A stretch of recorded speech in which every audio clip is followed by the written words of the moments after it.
بەڕێزان سڵتانە بێ بەخێوین بۆ ڤیدیۆیەکی هێماتۆلۆژی. لەم ڤیدیۆ خواردن پێیابوون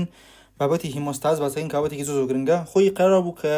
بلیدینگ و ترۆمبۆتیک دیزۆردەرەکان باسکەین، بەس تۆ هەتاکو بابەتە بەتەواوەتی نەزانی، بەیسکەکانە پێ نەبێ لەولا زۆر بابەتەکان تێناگەین. جا بۆیە کاتێک ئەم باسکردن ڤیدیۆیە لە مەنزەمەکانی خۆیانە ئیتر باسی کواگلیشن و پلێتلێت و پرایمەری هیمۆستاس و سێکەندری هیمۆستاسوانە ناکەین. جا دەست بکەین و زۆر کاتمان ڕات. مۆزۆی هیمۆستاسس hemorrhagic disorder and thrombosis. طبعا الله hemostasis چیه؟ هومیونا. Hemostasis can be defined simply a process by which blood clot form لشوينكا كvascular injury الرياوة. Either hemostasis is essential for life and is deranged to a varying degree in a broad range of disorders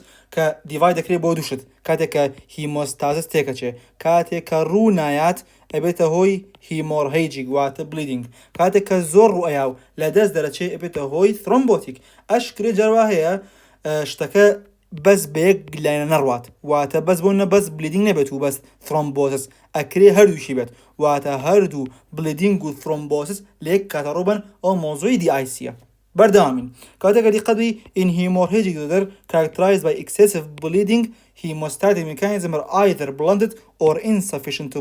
prevent blood loss او ده كباسكين تونشوين تو شي bleeding بيت نخوشكان زورا. By contrast, in thrombotic disorders, blood clot often referred to as thrombi, durse thrombi, لأنه circulation أسرته within intact blood vessel or within the chambers of the heart. أول بابتي chapter زلونزا thrombosis has a central role in the most common and clinically important forms of cardiovascular disease. موضوعي زوجر مهمة thrombosis. It is although useful, it must be recognized that this division between bleeding with thrombotic should need our breakdown bit. Etymologically, in that generalized activation of clotting sometimes paradoxically produce bleeding. بوشي كهنجر clotting بدوايا bleeding بده شو بشن خويا هنت أو يك consumption coagulation factor كان رويا. قصي يعني شيء يعني تو كاتك مثلا بقول تو clot درو سكت دو clot درو سكت سيان شوار بينج صات دو صات تو بتشش تمان درو سكت تو building blocki دروزبوني clot شيء coagulation factor كانه platelet كتو سرفرت كر أونا إيتر نامنة تاوكو clot تربكيت كتوانه كلونما بدوايا bleeding رويا أما يكبيوت DIC disseminated intravascular coagulation واتا أما سردا شي رويا سردا لمايكروفاسكولار يعني فيزلا كان لمايكروفاسكولار ترى هنك مايكروثرومباي يرسبت دوايا كبيوت هوي bleeding. To provide context for understanding disorders of bleeding and clotting, this discussion begins with a normal hemostasis, focusing on the contribution of platelets, coagulation factors and endothelium. جامن خفتك هي رضلما السبب خفتها لقلا بشيكم خفتكم شيء أو يكلها مو بش زان استيقانا من نارم ختا دكتورة كان كخوانا خواص نازن شرحي كان أزان زور درباشيج لي أزان بس كشكل تلبايا كفكركي بطواوتي ورناقت ما بس مشيه كمان خفته بود تدل يعني لما أم خفته اجتماعه أويك خلق وأزاني coagulation يعني normal hemostasis أويك extrinsic و intrinsic pathway راس أمان هي لزوري بشكانا من بشي برستالين بينيو بشي أسنان بينيو كرة طبعامي خوشمان بزنا طبعامي خومان لما زمكيا نيو فيرجن كش دناوة داسي دكتورين خومان خوش بت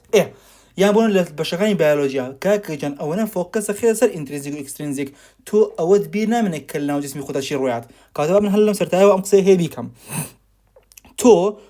clotting يابلين coagulation لإن فيترويا روباشتيكا واتل تحقيقيا روباشتيكا إن فيفو لجسمي خوما روباشتيكي ترى تلبى زوكات أم إن فيترويا تيجشتوا بلام خوتو بيسكاتو بزن لجسمي خوش تاشير رؤيا أي باشا اللي تو لجسمي خومانا أمي إن فيتروكا إكسترينزيك إنترينزيك رونايا أي إسفاديشيا إنترينزيك و إكسترينزيك بو موضوع كلينيكال بو موضوع تيست بو موضوع PT prothrombin time activated partial thromboplastin time أمانة إشمان بيتي بلان إن فيفوكا بو هني باويت إشمان بيتي كواتا بام قصد وركمو بهنا سكا دربهم تكايا إكسترينزيك و إنترينزيك ناو جسمنية سباسكي ناو جسم تشير رويات بلام تو intrinsic و extrinsic هل بزانك يعني لزانو كان أغنيكي بدرت بابردوامين إسحالين تيغن لو كمان ما بس نشيا. Hemostasis is a precisely orchestrated process involving choke platelets, clotting factors لەگەڵ ئیندۆتیلیەم جارە ئیندۆتیلیەم ئەمەنە مهمە ئیندۆتیلیەم لە حاڵی ئەسایە خۆی ئەنتی کۆواگلنت پرۆپەرتی هەیە بەس کاتێک کە تووشی ئینجریە بێ ئێتۆ مەسەڵەن بۆ نەمە خانەیەەکە ئەم خانە خۆی هەنێک شتی لەسەرەوەیە کە ئینهیبیتەریە بۆ بایمانی باشە تۆ کە ئەم ڤاسکولەر سێڵە ئەم ئیندۆتیلال سێڵە ئینجری بوو نەما ئێتۆ ئەنتیەکەت نەماوە و پڕۆ کۆواگلنت ئەکتیڤیتێکێتە ئیش ئەو بۆ کەلەوە تێبگەن دوایەکە بەردەوامین پێین باش that occurs at the site of vascular injury and culminates in the formation of blood clots باش which serves to prevent or limit the extent of bleeding باش ئێتر general sequence ئەوەی کە هیمۆستاسیس چۆن ڕۆیە لە فیگەری چوارچۆرە ئەمە وەکو ئینترۆدەکشنێک باوەکو دەست پێکەین ئەمەمان باس کرد لێرەیە ئێتر کەی خوێنەوە هەردووبارە بێتەوە وەکو هەموو ڤیدیۆیەک کە دەبێتی خۆم وایە ئەم ڕسمە هیچ نیە واقعی بابەتی پێشووە موضوعی هایپەریمیا و کۆنجەشن وازم ڕسم بێنەمە هیچ نییە کاتێک تۆ دیقەت بی یەکەم جێکاتێک کە ڤێزڵێک ئیندۆتیلیال سێڵەکەت حالیان تووشی ئینجری بوو سایت ئۆف ئینجری یەکەم شت چی ڕۆیە ڤەیزۆکۆنستریکشن بە دوو مێکانیزمی سەرەکی ڕۆیە یەکەمیان نیورۆجێنیک ڕیفلێکسە کە بێتە هۆی ڤەیزۆکۆنستریکشن دویان بەهۆی دەردانی ئیندۆثێلینەوەیە بۆچی ڤەیزۆکۆنستریکشن ڕۆیە بۆ ئەوەی کە بڵەت فلۆ کەم بێتەوە و ڕۆشتنی خوێن بۆ یا کەم بێتەوە کەمتر خوێن لێ بڕوا بەڵام کە کەمتر خوێن لێ بڕوا ئەگەر پلێتێت و کواگرشتەکان فیانەکەون ئەمە ترانزیەنتە ڤەیزۆکۆنستریکشن کاتیە بۆ ماوەیەکی کاتێکە خوێن کەمەکاتەوە ئەنی خوێنبەربوون کەمەکاتەوە بەس ئەگەر تۆ شوێنەکە پڕ نەکرێتەوە خوێنبەربوون بەردەوام بێت کاتی مەکەم جار ڤەیزۆکۆنستریکشن ڕوویە کاتەها ئیندۆثیلین ریلیز یا ریفلێکس ڤەیزۆکۆنستریکشن بەردەوامین وەرە بۆ پرایمەری هیمۆستاسیس حەقی هەیە بە پلەیتلێتەوە حتا دوای کاتێکە باسی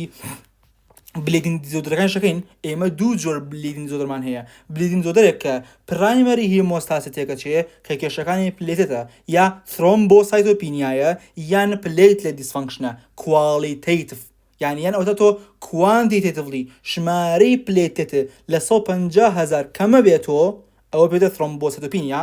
یان کێشەت نییە لە ڕقەما کێشە نییە لە بینی 150,000 بۆ 450,000 بەڵام کوالیتی پلێتێتەکە و تێکچووە پلێتێتەکە ناتوانێت ئەگریگیت کات ناتوانێت بە ڤۆنگلۆبان فاکتۆرەوە بەسرێت ناتوانێت گرانول دەربات ئەمانە وینە خۆشی خۆی هەیە دوایکە باسێنەکەین لە مەزەکانە باش کاتە پرایمەری هیمۆستاسیس چییە ئەوەیەکە یەڵا خاڵ یەک کاتێک کە تیشوویەک ئینجر بوو ئیندۆتیلیال سێڵ نەما لە ئێکستراسلۆمەتیکسا کۆلاجین و شتێک دەرەکەوێت کە پێی ئەوترێ ڤۆن وڵبران فاکتەر ئەم ڤۆن وڵبران فاکتەر ئەم شتە سوورانە بە چی بەسرێ بە پلێتلێتەوە بەسرێ بە پڕۆتینێک کە پێی ئەوترێ GP1B تکایە ئەو GP1 بۆ بزانە کە لەسەر پلێتێت هەمانە بە ڤۆن وڵبران فاکتەرەوە بەسرێ چونکێکی لە یەکی لە نەخۆشیان کاتێک باسەکەین کە کوالیتیتیڤ ینی دیسفانکشنە هی پلێتلێت ئەوەیە کە ژمارەی پلێت و کێشەی نییە بەڵام ئەم GP1B نییە کە بە ڤۆن وڵبران فاکتەرەوە بەسرێ وەم نەخۆشیە پێی ئەوترێ بێرنارد سولیەر سیندرۆم باشە سیندرۆم اینجا یان لە لایەکی تر ئەکرێتەوە ئەم GP1B هەبێت بەڵام تۆ ڤۆن وڵبران فاکتەرەکەم بێت یان تێک چوو بێت ئەمەیان پێوترێ ڤۆن وڵبران دزیز کەواتە وردە لەگەڵ ئەم فیسیۆلۆژیە ناوی نەخۆشەکانیش باسەکەم ئێستا با بڵێن جارێ نۆرمەڵە ئەمەمان هەیە و ڤۆن وڵبران فاکتەرمان هەیە کەواتە پێوی ئەبەست کە پێوی بەسرا تەبەن خۆی لە ئاسایە پلێتلێت شکلێکی دیسکی هەیە بەڵام هەر ئەوەنە پێوی بەسرا شەیپەکەی ئەگۆڕێت شەیپەکەی و سپایک پرۆجێکشن لێت ئەنی ئاوای لێت ئەو کوچڵنی پەلەیات بەم شازە کوچڵنی پرۆجێکشن لێ بێتەوە ئەم پرۆجێکشنە بۆیە کە لەگەڵ برادەکانی خۆیان هین بێت لەگەڵ پلێترا یەک بگرن کاتەمە کە شەیپ گۆڕا چی دەرێن دوایەوە گرانیۆل ڕەلیز کە دوو دانە گرانیۆل زۆر مهمە ADP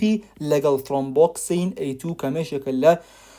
معنی جملەی پرۆدەکتەکانی سایکلۆ ئۆکسیژنیز پاثوەی جۆری یەک باشە کە ئەسپرین ینی ئەمە بلۆکات خاڵی چوارم کە ئەمانە دەردرا ئەم ADP و ترۆمبۆکسین A2 گرانی ڕۆشتانە ئەچەن پلێتەی تر بانکن پلێتەی تر کە بانکران لە کۆتایە ئەگریگەیشنی لە بینی پلێتەکان ڕۆیە باشە پلێتلێت چۆنی بێکەوە بەسێت کە بۆ نەمە پلێتێتەکە ئەمەش پلێتێکی ترە باشە شتێکی لەسەرە کە پێوتە چی پێی ئەوترێ GP2A3B تکایە ئەمانە بزانە وەڵاهی گرنگە ئەفو 2B3 سۆری 2B3A ئەمەش بزانە ئەمە MGP2B3 ئەوەیە کە دوو دانە پلێتت لە پاڵێکا پێوە ئەنووسێنێ بەڵام ئەوێ شتێک لەم بیناوکو میدێتر ئاوە بیانگەێنەوێتتر ئەمە پێی ئەوترێ فایبرینۆجین تکایە ئەم تێبیانم بۆ بزانە ئەو نەخۆشە چییە کە تایە MGP2B3 میوتیتەکە ئیژناکە پێوترێ گلانزمان تhrombocythemia تکایە ئەوانم بۆ بزانە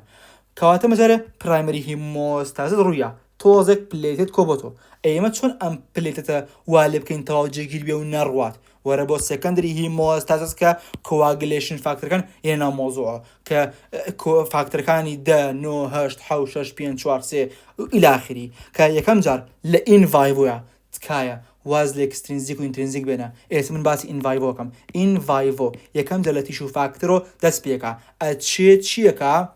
فاکتەری حوتم بۆ خاتەیش فاکتەری حوت ئەچێ فاکتەری نۆم بۆ خاتەیش فاکتەری نۆ دوایە کاچێ لەگەڵ فاکتەری دێ نازانم فاکتەری دوو پرۆتۆمبین بۆکە بە تhromبین چێ فایبرینۆجین بۆکە بە فایبرین اینجا جگەرەوە تhromبینە چێ ئەمپلیفای سیگناڵی فاکتەری 5 و 8 دەکات ئەو دوایەکە باسێکین کەواتە ها تیش و فاکتەر ئەچێ فاکتەرەکانی تر خاتەیش فۆسفۆلیپید کوواگولیشن فاکتەر کۆمپلێکسەکان اینجا تhromبین ئەکتیڤیشن و دوایەکە فایبرین پۆلیمەرایزیشن اینجا دوایەکە فایبرەکە فایبرین پۆلیمەرایز بوو ئەبێ بە شتێک ستێبڵایز بێ کە پێوترێ فاکتەری سیانزە فاکتەری سیانزە زۆر باز نەکراوە ئێستا باسێکین کەواتە خاڵی 1 خاڵی 1 خاڵی 2 خاڵی 3 خاڵی 4 دوایەکە کە سەکەندری هیمۆستاسس ڕوویە ئەبێ ئەم کلۆتە وەکو چۆن بڵێ ڕێگولیت بکرێ یان کە بۆ نە ڕیپێر و ئەمان ڕوویە سەهاگەری قەبی تۆ هەنێک خانەکانی ئیمونیتی و هەیە یعنی حتا تhromبین یەکێ لە شتەکانەوەیە کە پرۆ ئینفلامەتریە لە مۆزۆی تیش و ڕیپێر ئینفلامەتری سەڵەکانی خاتیش بۆی کە تیشۆکە ڕیپێرکەن کە تیشۆکە ڕیپێر بووی تر بێ ئەم کلۆتە نەمێنێ لا ببرێت بە چی تیشو پلازمینۆجین ئاکتیڤێتر مۆزۆی فایبرینۆلایسس تhrombomodular پرۆتین سی بلا بلا بلا ئەمانە هەرمی مهمە کاتە ڤیزۆ کۆنستریکشن پرایمەری هیمۆستاسس سەکەندری هیمۆستاسس لەگەڵ فایبرینۆلیتیک سیستم ئەمە چۆر خاڵەکەیە و زۆر بەدیتر باسمان کرد دی ئێسەوەر بزەی خوێنەوە کاتە یەکەم شت primary hemostasis the formation of platelet plaque یەکەم جا تەنها platelet plaque دروست بێت ئێتر پێشەوە سۆری پێشەوە هاورن ئاف یەکەم جا لە primary hemostasis دەستمێنەکەین لە arterial vasoconstriction یەکەم جا کە vascular injury ڕوویە arterial vasoconstriction occurs immediately and markedly reduces blood flow to the injured area. It is mediated by reflex neurogenic mechanism and may be augmented by local secretion of factors وكو endothelin أما خالدو إتر a potent endothelin derived vasoconstrictor إتر am effected transient أو هروها بليدين بردام بيت أجر هاتو activity platelet و coagulation رونيا أم مش تنها يعني وهيدرا تماتو خير نالت primary hemostasis the formation of platelet plaque disruption of the endothelium expose subendothelial vulnerable brown factor أم شدرة كبيت ولغلا collagen which promote platelet adherence and activation of platelets results in a dramatic shape change the small round discobo flat plate with spiky protrusion that markedly increase surface area as well as release secretory granulocyte اسمه نحرمي لخوارو بديتيل ناوكان باسكاتو يعني مثلا لري اوتوني molecular يعني بروسسكوا يعني اشتناو مهم مولك لغانو بجلس حان بس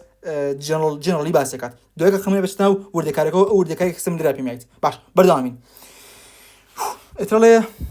within a few minutes secreted product ka ADP thromboxane A2 recruit additional platelet كأوانش undergo aggregation to form a primary hemostatic plaque كأو aggregation با GP2B3 باشا secondary hemostatic ka deposition fibrin كيا vascular injury expose tissue factor كات خوي tissue factor اشتوين بلي factory C كشمانية اتر am tissue factor is a membrane-bound procoagulant glycoprotein normally expressed by subendothelial cell in the vessel wall or smooth muscle fibroblast. Tissue factor binds and activates factory how do you again? A mozo in vivo setting in motion a cascade of reaction that culminates in the thrombin generation. Thrombin cleaves circulating fibrinogen into insoluble fibrin. It creating a fibrin meshwork and also a potent activator of platelets. Thrombin jiggle كميشاكات يقدنيا platelet activator or mozo amplifying signal leading to additional platelet aggregation at the site of injury. This sequence referred to as secondary hemostasis consolidating initial platelet plaque strengthening و بقوة clot stabilization و resorption polymerized fibrin and platelet aggregate undergo contraction to form a solid permanent plug that prevent further hemorrhage. لم تجيها counter regulatory mechanism كونه إيش كجرينكترينيان tissue plasminogen activator. Set into motion that limit clotting to the site of injury. نعلم لعبته.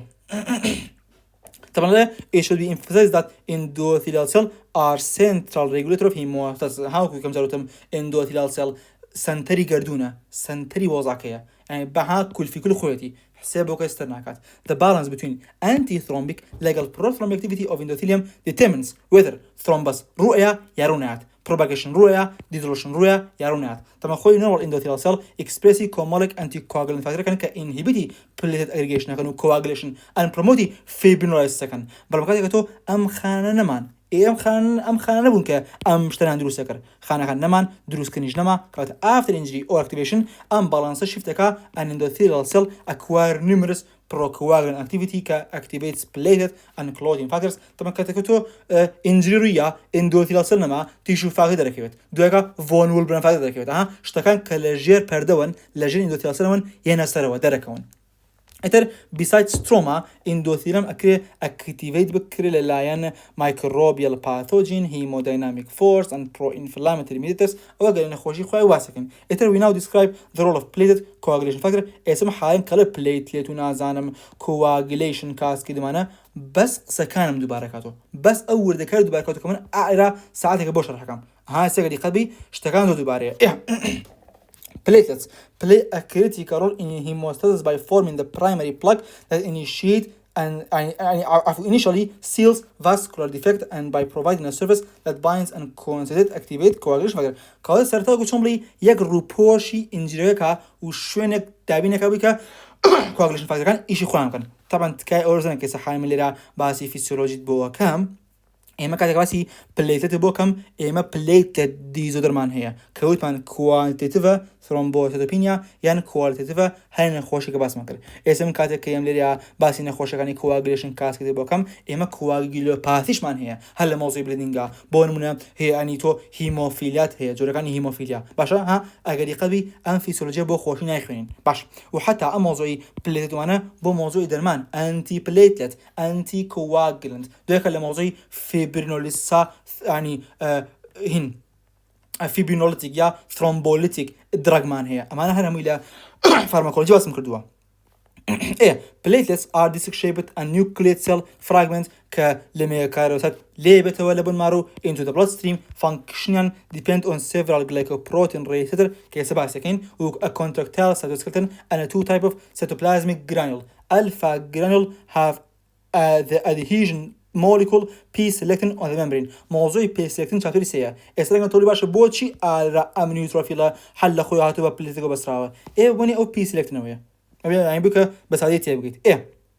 إتر and contain proteins involved in the coagulation نكو fibrinogen ها fibrinogen يكوتم ك GP2B-CAK مثلا بيكوك هيدو platelet إنجا coagulation factor pinch and volume factor as well as protein factors that may be involved in wound healing نكو fibronectin موضوع wound healing إنجا platelet factor 4 تكايا أعمى كان يسمى important لموضوعي heparin induced thrombocytopenia موضوع MPF or فورد بود باركمو a heparin binding chemokine كاتي كتودرماني heparin 8 أكريم heparin لقل MP4 complex دروسكا complex دروسكر immunity كسكا antibody بدروسكا antibody بدروسكر أكري activate platelet كا و platelet consumed كplatelet consumed ببيته هوي thrombocytopenia وببيته هوي bleeding موضوع كتشان مهمة هاش تقول important تكاي جرين بيبا إتر platelet derived growth factor transforming growth factor بيتا إنجا جيجل ألفا جرانيول شيش مان هي dense جرانيول مان هي كا adenosine diphosphate يا إنجا adenosine triphosphate يا ionized calcium serotonin كما 5 hydroxy tryptamine نظام epinephrine أو شتين يا إتر after a traumatic vascular injury platelets encounter a constituents of subendothelial connective tissue وكو فون والبران فاكتور كولاجين دوباره إنجريا platelet بس باش تكاني جر يعني إنه ثلاثة لكوا. Either on contact with this protein platelet undergo a sequence of reaction ك پلیتت پلاکت دروستکات ئاون ڕسمیان ڕشتەکە بۆ دەرەکات کاتێک دیقەبی ئیندۆتێلسل نەماوە ڤۆن وڵبران فاکتەرە کە دیقەت بی بە GP1B بە پلیتەکەەوە بەچێت اینجا ئەمە چی دەرێن ADP دەرێن و ADPش جماعتر بانکن و ئەو جماعتر کە بانکرن اینجا دوێکە پێکەوە ئەبەسترن چۆنچین پێکەوە بەچن بە GP2B3A کۆمپلکس و لە بینەکانە ئەبێ فایبینۆژن هەردووکان لینک بکات هەسێکە بۆ هەردانێکیش نەخۆشێکی نووسیوە بۆ ڤۆن وڵبران فاکتەر ڤۆن وڵبران دیزیزی نووسیوە یان بۆ نمونە بۆ GP1B بێرنارد سولیر سیندرۆمی نووسیوە یان بۆ نمونە بۆ GP2B3A گلانزمان ترۆمبۆستینیای نووسیوە تکایە شتانە گرنگە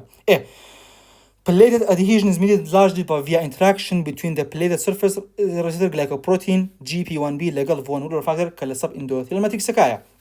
Platelets also adhere to exposed collagen via the plated collagen receptor GP1A2A ئەوەشمان هەیە بەس ئەوە زیاتر بە کۆلاژینەکەەوە بەست. ئیترڵێ notably genetic deficiency لە von Willebrand factor بێتە هۆی von Willebrand disease و GP1B بێتە هۆی Bernard Soulier syndrome ئەبێتە هۆی bleeding disorder attesting to importance of these factors.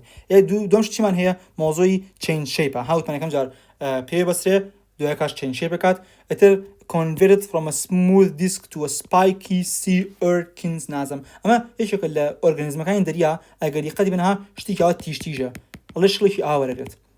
Enter with greatly surface area changes accompanied by conformational change let surface glycoprotein do BCA can increase affinity ka both fibrinogen and by translocation of negatively charged phospholipid ka phosphatidylserine ئەوە ناچینە بۆ مۆزۆی سێل ممبرین و مۆزۆی چاپتەریە کوشتی دیتەل بەرحاڵ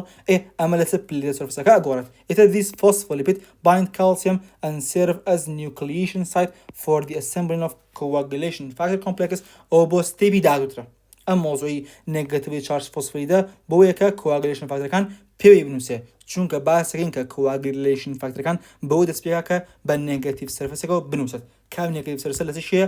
لەسەر plate letter. Mosaic secretion of granule contents along with changes in shape. These two events are often referred to together as plate activation. يعني كاتك shape غورة وك secretion جريا هردوشي أما أم دخالة بيوتة platelet activation. كاتك مثل adhesion دوك أم دخالة بيوتة activation. Either platelet activation is triggered by a number of factors including coagulation factor thrombin هادم thrombin لا coagulation كاسكدا amplify signal كات وأكال platelet زياتر شد دربن و ADP إذا thrombin activity platelet كا through a specialized G protein coupled receptor كبيوتر PAR1 كمان بموضوع درمان مهمة which is switched on by proteolytic cleavage carried out by thrombin طبعا بيجي باسي أم thrombin و enzyme كم يكش هي بيزانا زۆربەی هەرە زۆری فاکتەرەکانی coagulation کاتێک دووشەڵی inactiveن هەنێک پڕۆانی ئەمینۆ ئەزیدان پێوەیە بەڵام کاتێک کە ئەو ئەمینۆزیدانە لا ئەبەی ئەبن بە ئێنزایم کەواتە فاکتەرەکان بۆ خۆیان زایمۆجینن یەک تۆزبیان قرتێنە ئەبن بە ئێنزایم ئەوە بۆی لەڵێ ینی thrombin proteolytic cleavage لە بری خۆی ئێنزایمە ینی ئەمەیەکە ئەو proteolytic cleavage ئەم ڕێسەکات ئەی خاتیش ئیتر ADP طبعا خوي ثرومبين كبروثرومبينا ببروتوليتيك كليفج ابيت ثرومبين دويشا بروتوليتيك كليفج شتي تركات وبيك بغلطين كان باشا ADP is a component of dense body granule thus platelet activation and ADP release نازم begets additional rounds of platelet activation a phenomenon referred to as recruitment it ADP binded by 2G protein coupled receptor P2Y1 legal P2Y2 كأما تارگت با چه دراجیک با چه انتی پلیتلیتیک با کلوپیدوگریلو هین تکلوپیدین باشه أو جبت أنا بالموضوع anti platelet. إتلا دوّاش عنجلة ADP activated platelets also produce prostaglandin thromboxane A2 كpotent inducer platelet irrigation. كاتا هاتشون clopidogrel anti platelet mechanism و aspirin anti platelet mechanism. طبعا of course aspirin اللودوزا. An understanding of the biochemical pathways involving the platelet activation has led to development of drugs with anti-platelet activities. Bone aspirin, the oldest of all, inhibits platelet aggregation and produce a mild bleeding defect by inhibiting cyclooxygenase enzyme metabolic thromboxane to do with it. In more recently, drugs inhibit या antagonize receptor كهي thrombin بو لەگەڵ MP2Y2 کە هەیە ADP بو have been developed. ئیتر معنە all of these anti-platelet drugs are used in the treatment of coronary artery disease بموضوع prevention. موضوع platelet aggregation follows the activation. The conformational change in the glycoprotein do PCA that occurs with platelet activation allows binding of fibrinogen. پێکانە بەسرێ کە fibrinogen چیە؟ a large bivalent plasma polypeptide کە forms bridge لەبینی هەردوو plateletەکە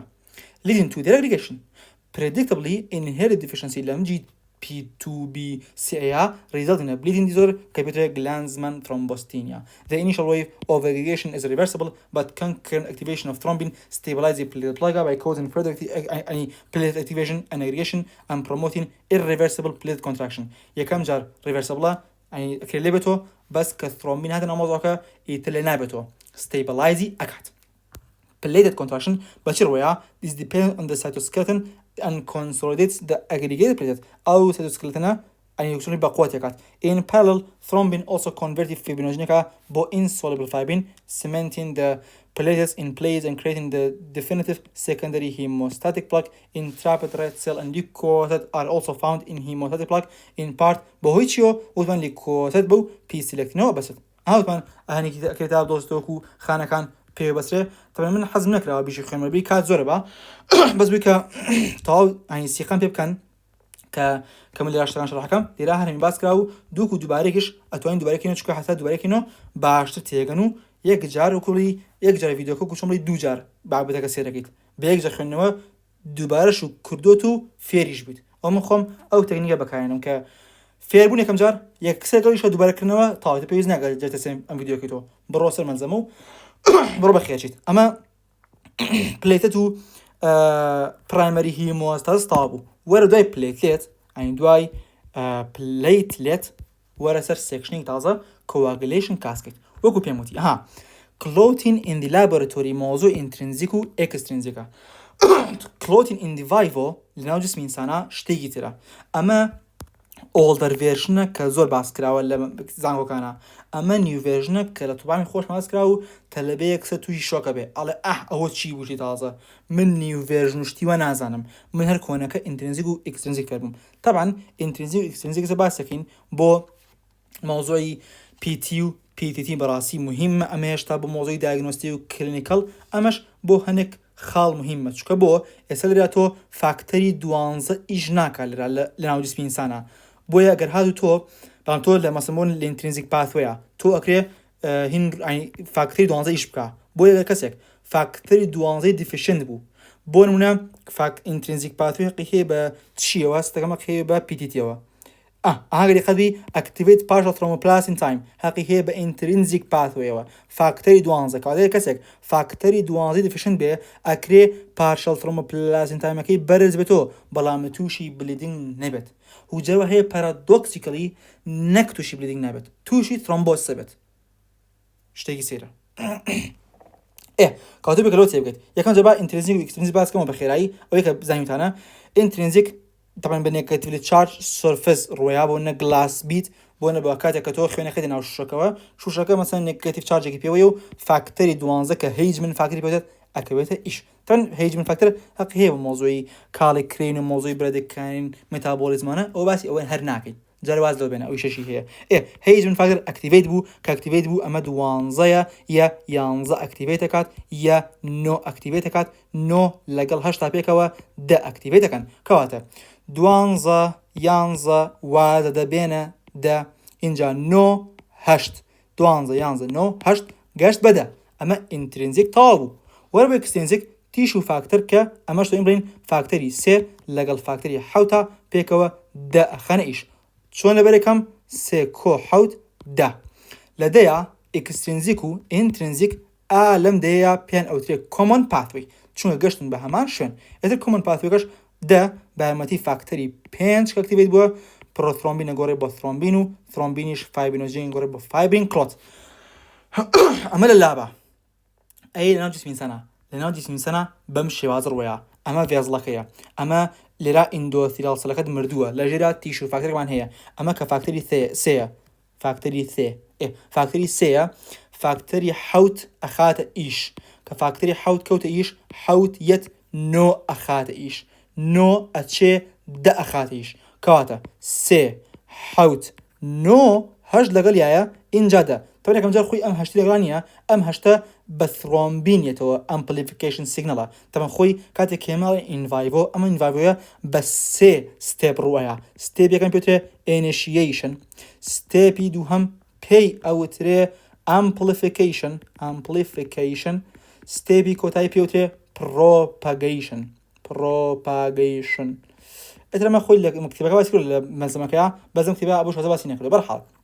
اذا قد قد ام فاكتوري دي تشيكا بيامتي فاكتوري بينج بروثرومبين كابا ثرومبين اذا قد قد ثرومبين ايشكاين تشيبو يكم وثمان بليتليتي زيترين بنا موضوعك بتشري تترك بريتبتري بار 1 اما يك دو اچه فاكتوري بينج زیاده درست کرد اکتیویت کرد اچه فاکتوری 8 زیاده اکتیویت کرد اچه فاکتوری 11 زیاده اکتیویت کرد فاکتوری 11 اچه 9 زیاده اکتیویت کرد کاتا قدی قوی بم راکشانه زیاتر امپلیفای ام سیگنال کرد زیاتر بقواتر بوی که زیاتر خوی برهم بیند که خوشی زیاتر و زر برهم هات ها قدی قوی ما خوی پروتون بینه پارچه شیله بویو البته اما خوی زایموجینه یک کلیویج کر پروتیلیتیک کلیویج بو انزایم کرد فایبرینوژین که به فایبرین کلوت لگالیش یا اچه فاکتوری 13 بو که تواو استیبلایز وزاگه کرد و سلام اما کاسکیت coagulation cascade تواو Atrema is a series of amplifying enzymatic reaction that lead to the deposition of an insoluble fibrin clot. As discussed later, dependency of clot formation on various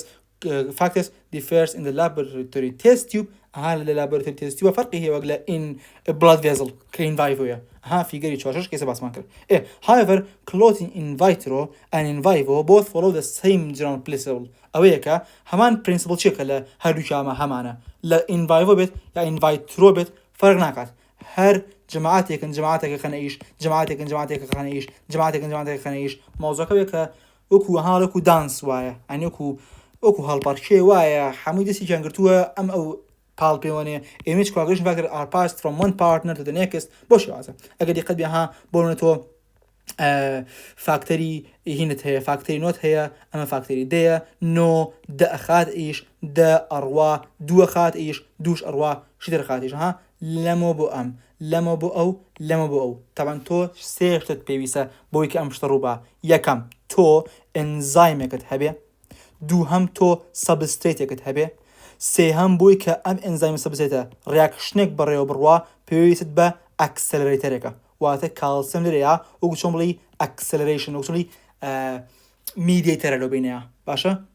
او کوکو کاتالیستیک شکات ریاکشن با خیراکات کات یک انزیم تویسا دو سبستریت تویسا که او سبستریت اکری ببیت انزیمی دهاتو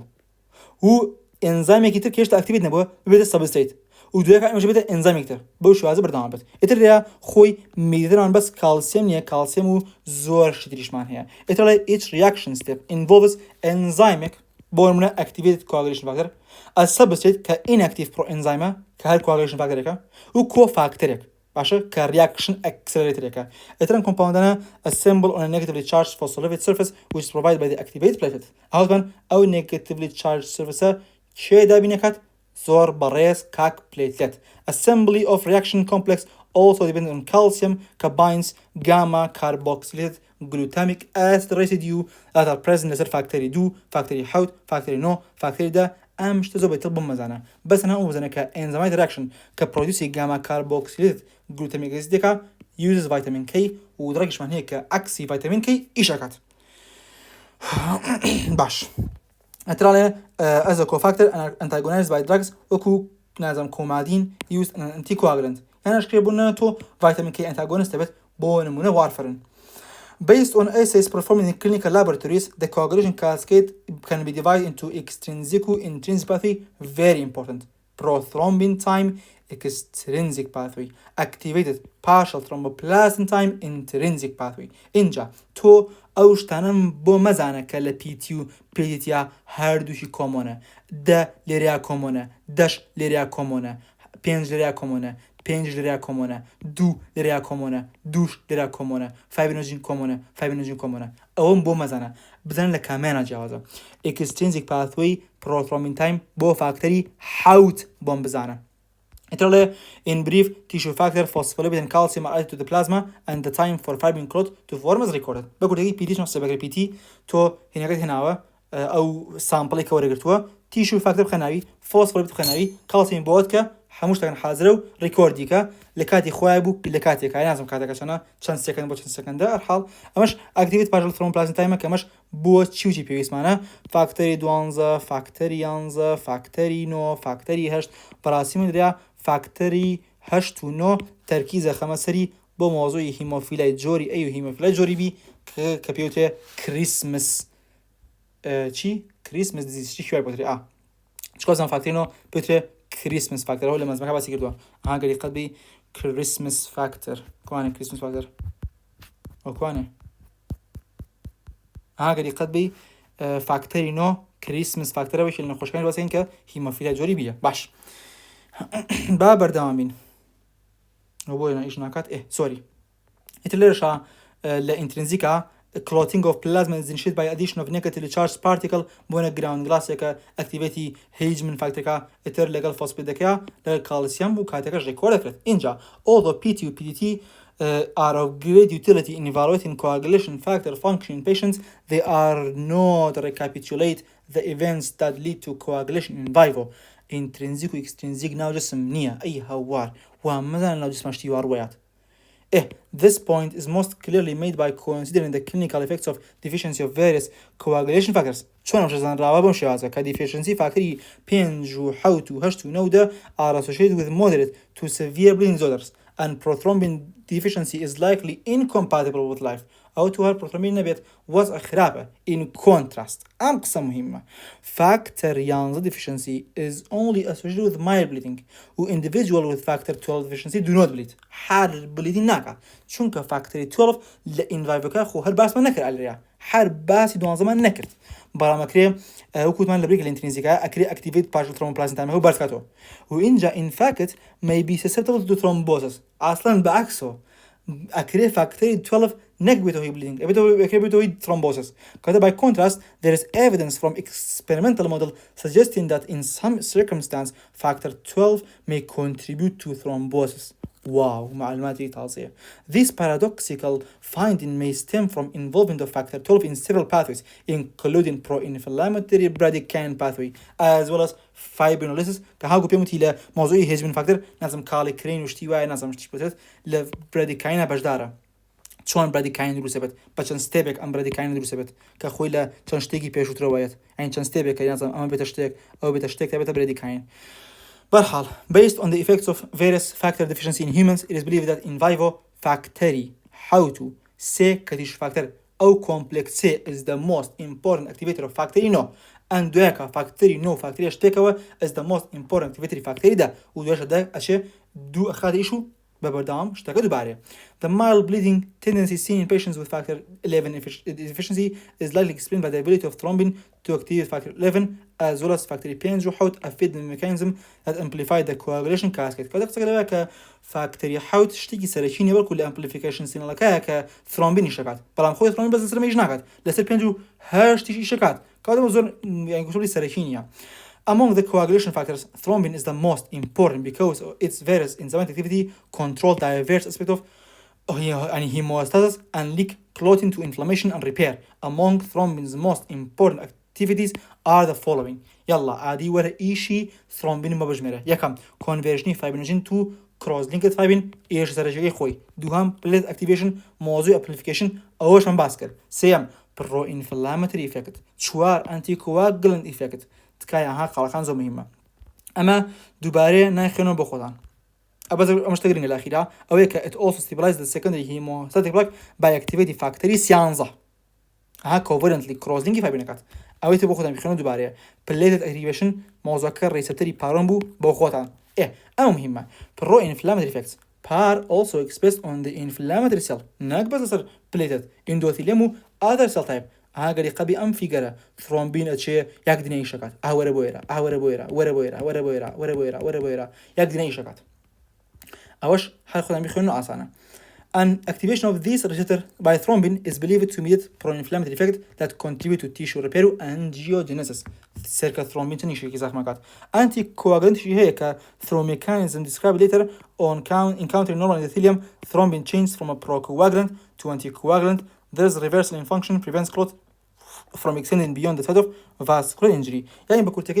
يعني هنا thrombina كاتيكا لشونك أبونتو أما إندوثيليم كابونا أما ريار تكشكاوا أما إندوثيليم جترا كاتك كلا إشي خويا كابونا عليها قشت بإندوثيليم داتو يكسر أستخو لبروكواغرانتو شفت كابو أنتيكواغرانتو بارا بو أويكا لوازياتر بنيات زور ريجوليت بيت أو فاكترانشينكا كواغيليشن أوصلا زور سادية أيش خالي طبعا once initiated coagulation must be restricted to the site of vascular injury to prevent deleterious consequence. نابي زور برنامج يكمل اللي بنتفكر بك simple dilution كويش إلا خالكاني thrombosis كموضوع virtual تراده abnormal blood flow خابته بوصي coagulation factor زور بيت لو بينا كلوت الروايات ثرومباي دروسبت كواتا simple dilution أو كبلت flow بردامة coagulation لو منطقة باكاتو لقل خويا أي بات diluteكات كواتا blood flowing past the site of injury washes out activated coagulation factors which are rapidly removed from the liver يكسر remove في liver. Second خالشي ويك requirements for negative charge phospholipid which is mentioned are mainly provided by platelets that have been activated by contact with subendothelium outside of vascular injury. However, the most important counter-regulatory mechanism involve the factors that are expressed by intact endothelium adjacent to the site of injury. كاتب كورتيكي تو كوتمان أما endothelium كدنيا على بلا بلا بلا أما endothelium كتردنيا كاتك أما خريكا لرأيشكن أقربتش أمي بالي anti coagulanti هيا أو anti coagulanti كنا على إيش كات counter-regulatory mechanism على شيء adjacent to the injury لبال injury كا تايتر تو بس لكاتين لشون injury كا إيش كا بس لو شوني كروخاوة أو جوري كروخاوة جوري بالخوي كشينية أوردو خالك activation of coagulation cascade also sets into motion the fibrinolytic cascade that limits the size of clot and contributes to its later dissolution كاتو لقل clotting دسبيكا يكسر أواني شخاتيش ك جرينكريان بيتلا tissue plasminogen activator urokinase. باش Other fibrinolysis is largely accomplished through enzymatic activity of K of plasmin can break down fibrin and interferes with its polymerization. Other elevated breakdown in productive fibrinogen called fibrin split product, most notably fibrin derived D dimer تكاي D dimer مبزنة كيش كلينيكال ماركركاني thrombotic state يعني أجر تو D dimer تبرز بأكري وكو supportive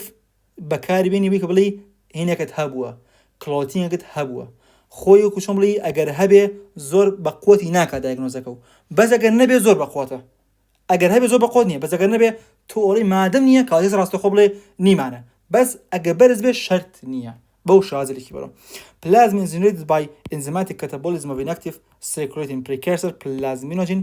بشكل either by factor 12 dependent pathway أما possibly explain the association of factor 12 deficiency and thrombosis أو كتو أجر أمت نبي أو كاتو fibrinolytic system إيش ناكت كإيش ناكت أو كاتو thrombosis رويا كاتو أجر قلبي بلازمين شون أكتيفي تكري ببنيهم فاكتور 12 كفاكتور 12 بلازمينوجين أكاب بلازمين و كلوتك تيكش كده أمت نبو أما ناقوري بأم بلازمينا كلوت تيكناشكي أو thrombosis. It is the most important plasmin activator is TPA. It is synthesized principally by endothelium and is most active when bound to fibrin. كذا كبير بس راوي. It is characteristic أم tissue plasmin activator أو مهمة أكريوكو ثيرابيوتي بكايبنه. بقولنا fibrinolytic activity is largely confined to sites of recent thrombosis. قبلتنا بكاتي كمانو كلوتك أجر لمش كاروبا ولا window period دايبت. وقت 5 ساعات تيبر نبو بيت أو كاتو تواني علاج شيوكيت كها أم ثرومبوليتيكية وكلوتك تيكش كني بزكرون أبو تيبر ريبو ناتواني بوكيت. بالحال once activated plasmin is in turn tightly controlled by counter-regulatory factors أكو alpha 2 plasmin inhibitor a plasma protein binds and rapidly inhibits free plasmin أو يكال ريا أم alpha 2 پلازمینەیە کە ئینهیبیتی فری پلازمینە کات و نەهێڵە پلازمینیش کات ئەمە کواگلیشن فاکتریش تەواو بوو